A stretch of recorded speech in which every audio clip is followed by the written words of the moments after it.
கோழிகளை காப்போம்னு ஒரு சேனல் வச்சிருக்கோம். லைக் போடணும் இல்ல கோழியை போடணும். என்னது? இல்ல மேடம், கோழியை நடிக்க வச்சு ஒரு வீடியோ போடணும். அதுக்கு நடக்கவே தெரியாது, அது எங்க நடிக்க போகுது?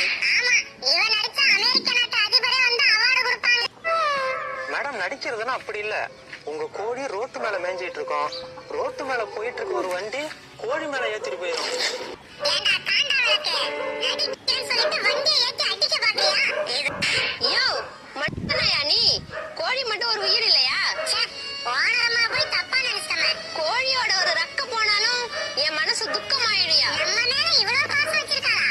என் குடும்பத்துக்கு சோறு போடுறதே இந்த கோழிங்க தான். அது இல்ல மேடம். யா நிறுத்து.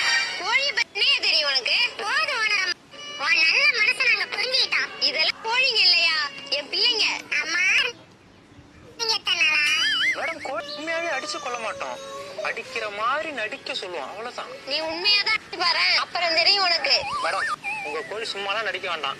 அதுக்கு எவ்வளவு சம்பளமா நான் கொடுத்துறேன். எனக்கு பயங்கரமா இருக்கா? அப்படி சொல்லலங்க. நான் நடிக்க ரெடி.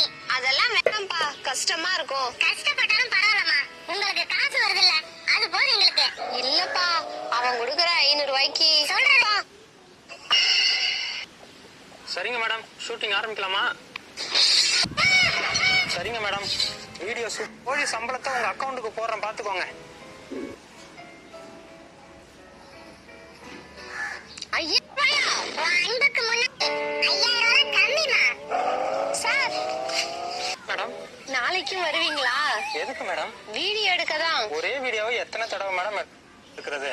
ஒரே வீடியோ எடுக்க வேண்டாம். இன்னைக்கு கோழி மேல வண்டியை ஏத்துற மாதிரி நடிக்க சொன்னீங்கல்ல, நாளைக்கு உண்மையாவே வண்டியை ஏத்துங்க, பிரச்சனை இல்ல.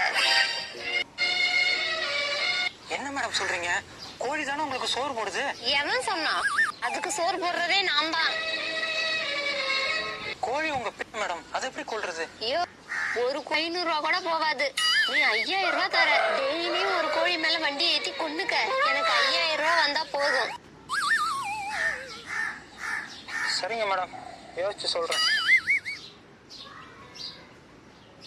உன்னை பொறுத்தன இந்த நாட்டை